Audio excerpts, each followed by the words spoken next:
DogWorks Radio is sponsored by Alaska Dog Works. Check out their website at alaskadogworks.com. This episode of the podcast is brought to you by First Paw Coffee Company, specializing in private label premium blend coffee. If you're serious about coffee, you should check it out.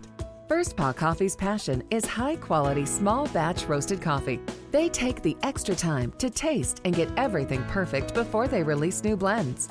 They aim to bring you a cup of happiness each time you pour yourself some coffee. Find out more at ak.dog/free and enter for a chance to win some First Paw Coffee prizes, a book from our collection, and tote bag. One winner will be selected at random each month. That's ak.dog/free.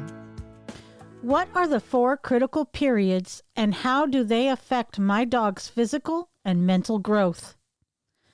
I have been involved with the physical health and well-being of dogs since I was 15 years old. At that time, there weren't many VHS videos about dog training, and there certainly was not a search engine called Google or a YouTube channel that can literally teach you anything you want to know in minutes. I learned by trial and error, by talking to others and eventually gaining a mentor or two over the years, all the while reading books about learning theory and doing my best to stay up to date. In the late 1990s, I stumbled upon a book called The New Knowledge of Dog Behavior by Clarence Pfaffenberger. This book set in motion not only a viable career in dog training, but shaped my approach to it and my understanding of it so that I could help people make better choices when choosing their own dogs, and has assisted in the development of my own breeding programs with German Shepherds and Siberian Huskies, and eventually Alaskan Huskies.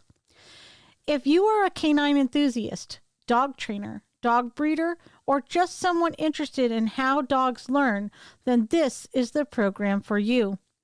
If you know someone that may benefit from this information, please share this podcast, DogWorks Radio, with them. Let's get started with part 1 of 4. From First Paw Media, sponsored by Alaska Dog Works Professional Canine Training Center in Anchorage, Alaska. This is DogWorks Radio, committed to families and their dogs to build lifelong and fulfilling relationships. Visit our website at dogworksradio.com. Now here are your hosts, Robert and Michele Forto. Hello and welcome to DogWorks Radio. This is your host, Michele Forto, and I am the lead trainer of Alaska Dog Works. Are you one of the few people that train your dog? As a professional dog trainer, I find it interesting that every inquiry I receive is always about unwanted dog behaviors that I immediately recognize as starting during the 4 critical periods of life for a dog.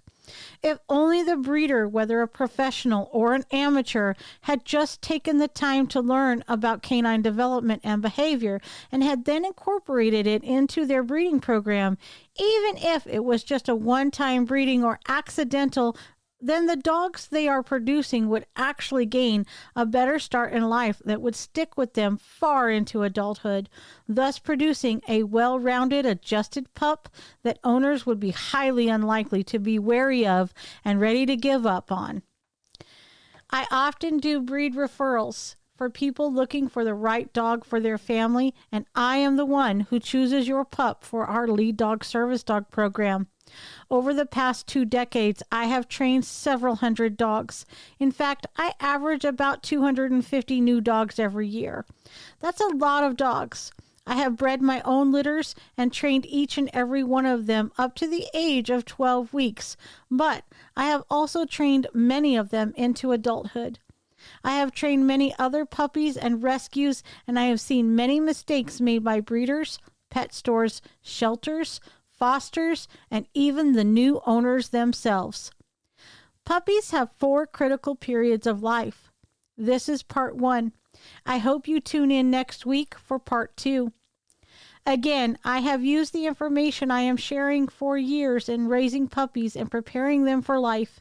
It is my hope that the novice and the expert in raising and training of dogs appreciates the information being shared and utilizes this information to raise well-balanced, better-trained puppies. A reminder, the purpose of the puppy program is to condition the puppy to learn, and that learning and doing things are fun. The program aims at preventing problems rather than correcting problems later. This purpose of puppy program must be fully understood. Therefore, I recommend that you do not attempt to program any puppy until you are familiar with Clarence Pfaffenberger's The New Knowledge of Dog Behavior. Here we go. Day 0. Puppies are whelped. Be sure you have notated each puppy in order of birth. The record taking begins now. Day 3. Begin taking puppies outside on a clean blanket for a couple of minutes a day, and then take them inside. If the weather is inclement, then take them to a blanket near a large window or patio door, preferably one that gets sunlight. The first critical period are days 1 through 21. Newborn puppies are undeveloped. They do not hear or see. Their senses of smell and touch are functioning. The puppies should be handled a little bit, like for weighing every day. Subject the puppies to small amounts of stress, different undercovers, cold temperatures, etc. Also, they can be conditioned to certain smells at this age. An EEG tracing show that the puppy's waking brainwave pattern is identical to their sleeping brainwave pattern. This means that they do not have true consciousness, and they will remain so until the 20th day of their life. While their conscious brain cannot yet be programmed, this is not so with certain reflex pathways in their spinal cords. Work researched since Pfaffenberger's book. The first reflex which can be conditioned is the pannus, or cutaneous muscle reflex.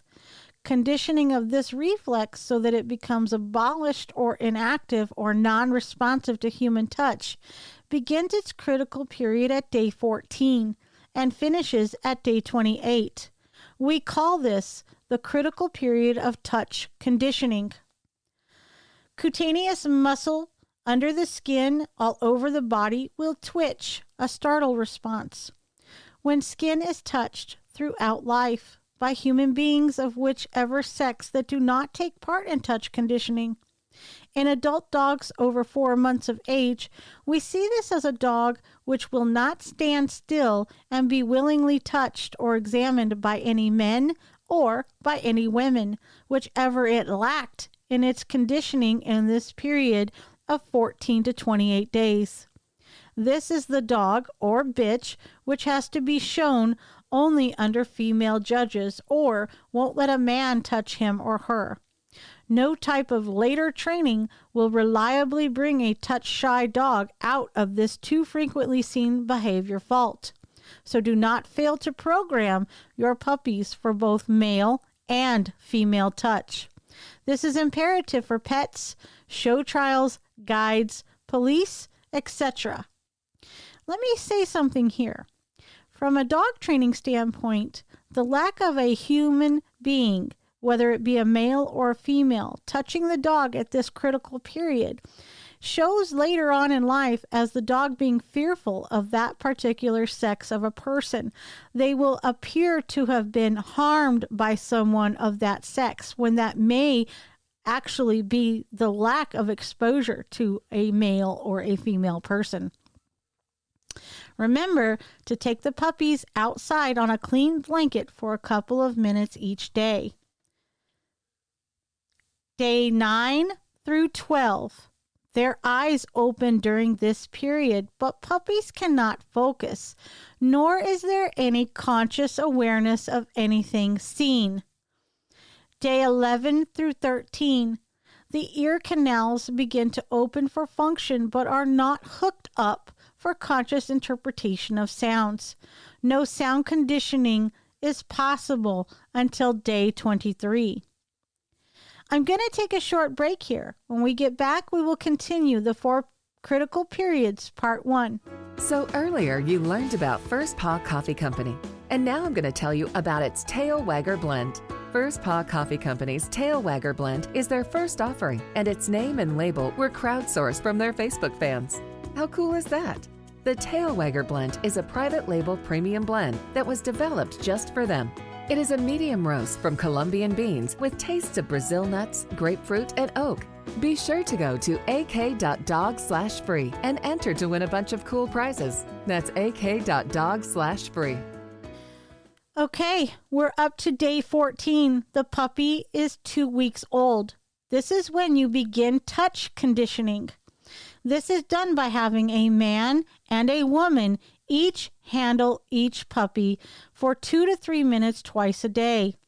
Handle the head, the muzzle, neck, body, legs, and tail. Touch and rub against hair gently. Children should also participate, but a shorter amount of time for handling is acceptable. Remember to wash your hands before handling the puppies and after handling the puppies. Day 15 through 21. The puppy goes through a lot of physical changes. The baby teeth erupt at about 15 days. Do touch conditioning and expose the puppy to mild stressors. Take the puppies outside every day. Day 20. On this day, all puppies' brains are slowly, some faster than others, awakening. Begin observing continuously. Note which of each sex wakes up first. Mark these two, for example, by cutting a small patch of hair on their backs or marking with nail polish. Day 21, 3 weeks old. Conscious life begins now. Touch conditioning continues. When you do your touch conditioning on this most exciting day, watch their little faces. For the first time, they react consciously to your presence. You have looked at the puppies many times, but today you are seeing them as never before. Note, prepare early. It's easy to set up your phone or a GoPro and do a video journal. You'll also want a calendar with ample space to take notes. These items make it easy to archive your notes and recording each puppy in its critical periods. This can be helpful when you go to place your puppy in his or her new home. You can share these archives with your new puppy owner and be sure to go over your training program so that it can be followed. When we come back from this short break, we're going to go behind the breed and learn all about the little Shih Tzu. We're living in uncertain times. If there is one thing we can be thankful for, that is the recent pet adoption boom. Shelters are being cleared out, and that means you may not know much about your new best friend. Alaska Dogworks virtual and on-site classes are the best way for you to build a lasting bond and learn about your pup, new or old. From setting up a proper routine to learning the commands and much more, Alaska Dogworks provides you with the resources to develop your dog into one of the best. Right now, Alaska Dogworks has an exclusive offer just for our listeners. Go to alaskadogworks.com now and use promo code DOGWORKS and save 20% off your training program at the time of your booking. Visit alaskadogworks.com and use promo code DOGWORKS to save 20% today. That's alaskadogworks.com and use promo code DOGWORKS at the time of booking. Okay, guys, let's learn about how to train a little Shih Tzu. Did you know I have a lot of experience with these little guys? They are very popular with owners who are looking for a spunky little dog, but also a breed that makes easy travel companions as well. Here we go. All about the Shih Tzu.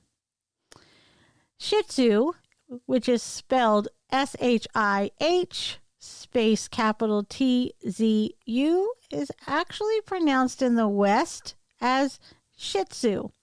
The Chinese say Shih Tzu.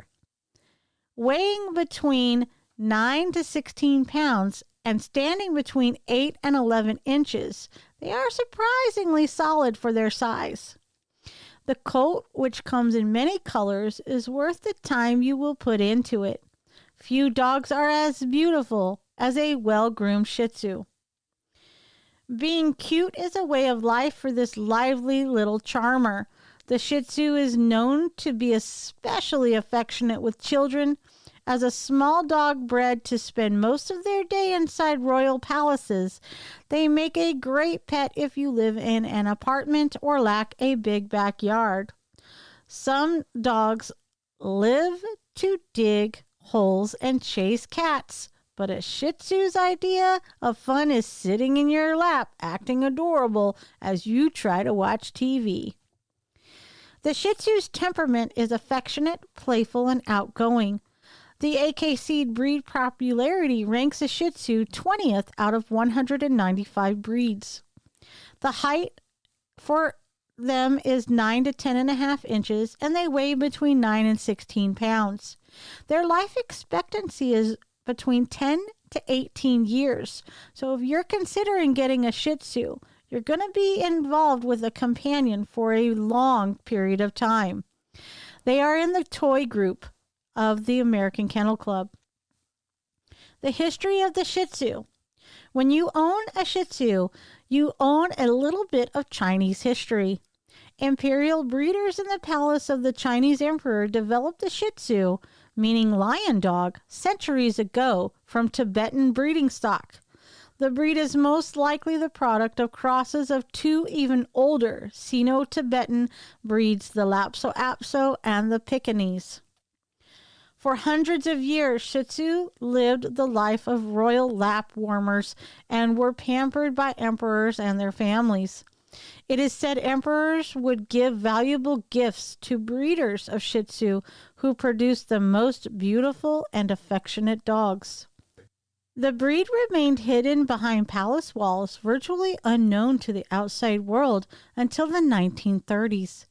Breed clubs formed in Peking and later England further refined the breed, not without much debate among fanciers as to proper type.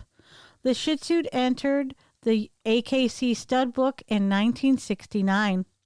Since then, the Shih Tzu has been one of the most popular toy dogs here and in the United Kingdom, and they still treat their owners, no matter who they might be, like royalty. Owners as diverse as Queen Elizabeth II and even Miley Cyrus have succumbed to the Shih Tzu's exotic charms. Care and training. The Shih Tzu should do well on a high-quality dog food, whether commercially manufactured or home-prepared with your veterinarian's supervision and approval. Any diet should be appropriate to the dog's age, puppy, adult, or senior. Some dogs are prone to getting overweight, so watch your dog's caloric consumption and weight level. Treats can be an important aid in training, but giving too many can cause obesity. Learn about which human foods are safe for dogs and which are not. Check with your vet if you have any concerns about your dog's weight or diet. Clean, fresh water should be available at all times.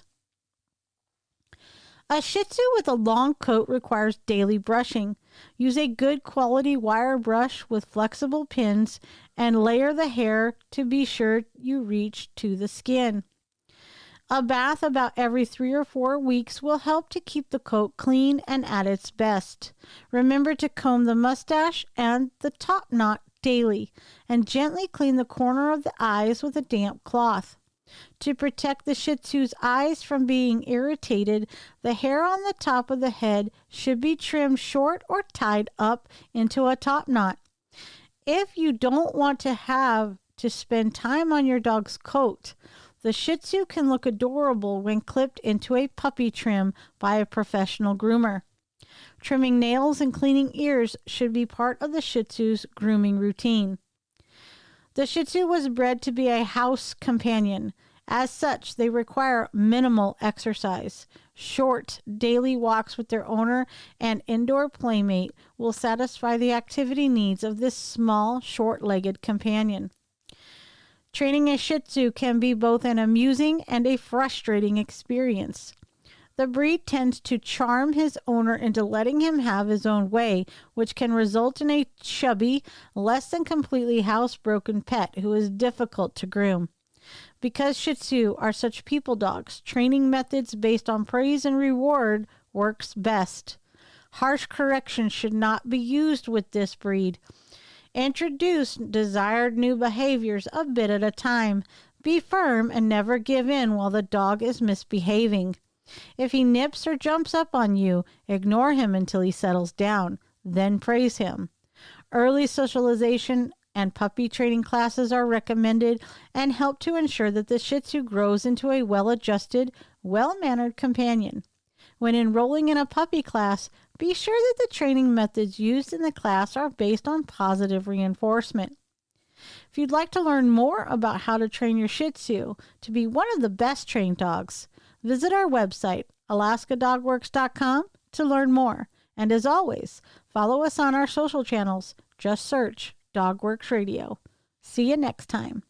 This episode of the podcast is sponsored by First Paw Coffee Company. Learn more at firstpaw.coffee. From First Paw Media, this is Dogworks Radio.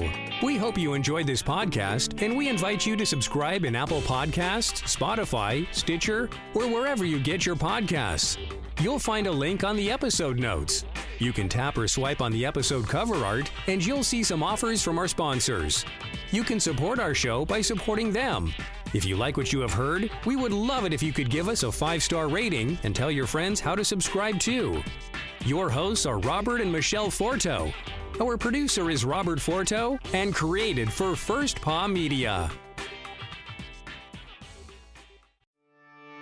Did you know that Alaska Dog Works trains service dogs for those in need throughout North America? Each and every service dog that is trained through the Lead Dog Service Dog Program and Michele Forto and her team has an individual training plan. We train for autistic, mobility, psychiatric, and PTSD for our soldiers for service work. If you know of someone that may need a service dog, please take a moment and check out Alaska Dog Works on social media and at alaskadogworks.com.